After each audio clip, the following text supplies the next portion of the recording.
नमस्कार दोस्तों। इस समय पूरे भारत में मकान सर्वे की प्रक्रिया शुरू हो चुकी है। चाहे आप बिहार में रहते हो, झारखंड, उत्तर प्रदेश या महाराष्ट्र में, देश के किसी भी राज्य, जिले, गांव या शहर में क्यों ना हो, ये सर्वे आपके इलाके तक जरूर पहुंचेगा। ऐसे में आपके लिए ये समझना बहुत जरूरी हो जाता है कि ये सर्वे आखिर कैसे होगा, आपसे क्या सवाल पूछे जाएंगे और सबसे अहम, आपको किन किन दस्तावेजों की जरूरत पड़ेगी। अब यहाँ एक बात बिल्कुल साफ समझ लीजिए, इस सर्वे को हल्के में लेना बड़ी गलती हो सकती है।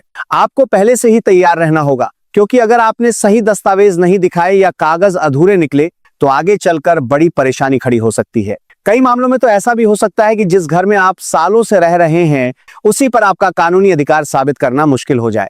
इसीलिए अभी से सतर्क रहना और तैयारी करना बेहद जरूरी है। सरकार की तरफ से कहा जा रहा है कि ये मकान सर्वे सिर्फ जानकारी इकट्ठा करने के लिए किया जा रहा है, जैसे देश में कुल कितने मकान हैं, उनमें कितने लोग रहते हैं और उन घरों में बिजली, पानी, शौचालय और गैस जैसी बुनियादी सुविधाएं हैं या नहीं।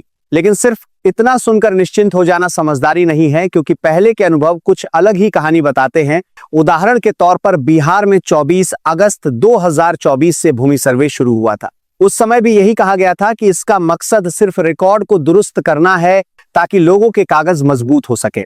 लेकिन बाद में देखा गया कि जिन लोगों के पास जमीन के पूरे और सही दस्तावेज नहीं थे, उनकी जमीन सरकारी रिकॉर्ड में नहीं आई या विवाद में फंस गई। कई लोग जो सालों से उस जमीन पर रह रहे थे या खेती कर रहे थे, उन्हें सिर्फ कागजों की कमी की वजह से नुकसान उठाना पड़ा। इसलिए इस बार मकान सर्वे को बिल्कुल भी नजरअंदाज मत कीजिए।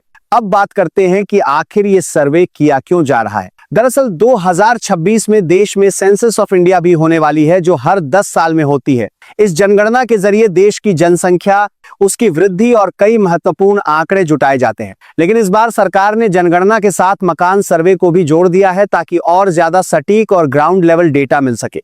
इस मकान सर्वे के जरिए सरकार ये समझना चाहती है कि देश में कुल कितने घर हैं, उनमें कितने लोग रहते हैं और किन घरों में कौन कौन सी सुविधाएं उपलब्ध हैं, जैसे बिजली, पानी, शौचालय और गैस कनेक्शन। यानी हर घर की एक तरह से पूरी प्रोफाइल तैयार की जाएगी। इसी डेटा के आधार पर आगे नई योजनाएं बनाई जाएंगी और जिन लोगों को सच में जरूरत है, उन्हें प्राथमिकता देकर लाभ पहुंचाया जाएगा।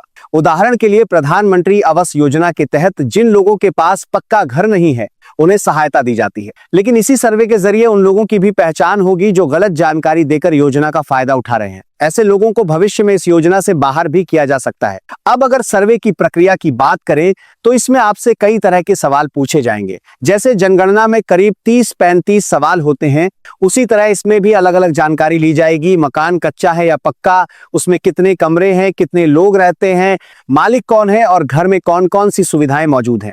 इसलिए आपको हर सवाल का सही और स्पष्ट जवाब देना होगा, क्योंकि यही डेटा आगे सरकारी रिकॉर्ड का हिस्सा बनेगा। अब सबसे जरूरी बात, डॉक्यूमेंट्स। आपके पास मकान से जुड़े सभी जरूरी कागज होने चाहिए, जैसे रजिस्ट्री, प्रॉपर्टी पेपर, बिजली बिल, पानी का बिल, गैस कनेक्शन का प्रूफ या कोई भी ऐसा दस्तावेज जिससे ये साबित हो सके कि आप उस घर में रहते हैं या उसके मालिक हैं। अगर आपके पास ये कागज नहीं है या अधूरे हैं तो आगे चलकर दिक्कत हो सकती है।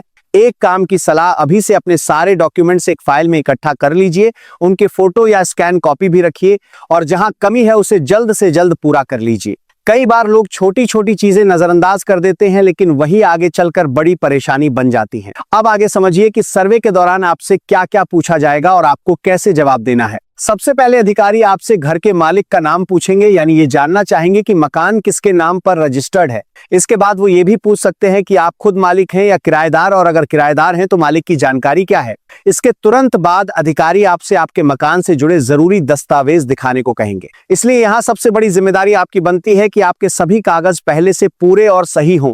सिर्फ बातों के आधार पर नहीं, बल्कि आपके डॉक्यूमेंट्स देखकर ही आपकी जानकारी को दर्ज किया जाएगा। अगर कागजों में कोई कमी हुई तो वही आगे चलकर परेशानी का कारण बन सकती है।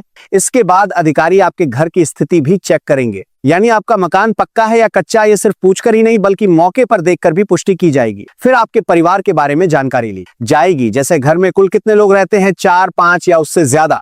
साथ ही बिजली, पानी और शौचालय जैसी बुनियादी सुविधाओं के बारे में भी सवाल पूछे जाएंगे, ताकि यह साफ हो सके कि आपके घर में ये सुविधाएं मौजूद हैं या नहीं।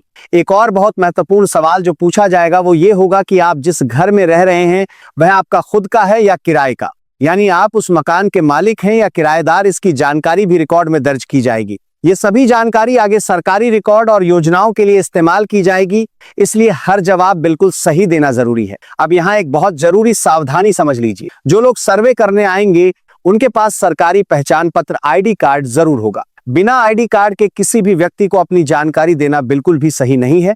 आजकल धोखाधड़ी के मामले तेजी से बढ़ रहे हैं, इसलिए पहले उनकी पहचान पक्की करें, आईडी कार्ड ध्यान से देखें और तभी कोई भी पर्सनल जानकारी शेयर करें। खुद सरकार की तरफ से भी यही कहा गया है कि आपकी जिम्मेदारी है कि आप अधिकारी की पहचान सुनिश्चित करें। साथ ही एक बात और साफ कर दी गई है कि यह सर्वे किसी तरह का टैक्स या जुर्माना लगाने के लिए नहीं हो रहा है। इसका मकसद आपसे पैसे लेना नहीं है, बल्कि सही जानकारी इकट्ठा करना है ताकि भविष्य में योजनाओं को बेहतर तरीके से लागू किया जा सके। इसलिए डरने की जरूरत नहीं है, लेकिन लापरवाही करना भी ठीक नहीं होगा। अब बात करते हैं सबसे जरूरी हिस्से की डॉक्यूमेंट्स। सर्वे के समय आपके पास आपका ओरिजिनल आधार कार्ड होना चाहिए। इसके अलावा पैन कार्ड भी जरूरी है। अगर परिवार में किसी एक सदस्य के पास भी पैन कार्ड है तो वो भी काम आ सकता है। लेकिन सबसे अहम होते हैं आपके प्रॉपर्टी से जुड़े कागजात, जैसे घर की रजिस्ट्री, खतियान, जमाबंदी या कोई भी ऐसा दस्तावेज जो ये साबित कर सके कि मकान आपका है। ये सभी कागज आपको दिखाने होंगे, तभी अधिकारी ये तय कर पाएंगे कि असली मालिक आप ही हैं। अगर आपके पास ये दस्तावेज नहीं है या अधूरे हैं तो शक की स्थिति बन सकती है कि आप किसी और की संपत्ति में रह रहे हैं या आपका उस पर पूरा अधिकार नहीं है। इसलिए अभी से अपने सभी कागजात तैयार करके रख लीजिए ताकि सर्वे के समय आपको किसी भी तरह की दिक्कत का सामना ना करना पड़े। अब अप्रैल का महीना शुरू हो चुका है और ऐसे में यह सर्वे भी जल्द ही आपके इलाके में शुरू हो सकता है। खास बात यह है कि पहली बार इतने बड़े स्तर पर पूरे देश में मकान सर्वे किया जा रहा है। केंद्र सरकार का लक्ष्य है कि 2026 से 2029 के बीच भारत के हर एक घर का डेटा तैयार कर लिया जाए ताकि योजनाओं का लाभ सही लोगों तक पहुंचाया जा सके। तो दोस्तों, ये जानकारी आपके लिए बहुत ही जरूरी है। अगर आपने अभी तक चैनल को सब्सक्राइब नहीं किया है तो जरूर कर लीजिए, बेल आइकॉन दबाइए और इस वीडियो को ज्यादा से ज्यादा लोगों तक शेयर कीजिए ताकि हर कोई समय रहते अपने डॉक्यूमेंट्स तैयार कर सके और आगे किसी भी परेशानी से बच सके। धन्यवाद।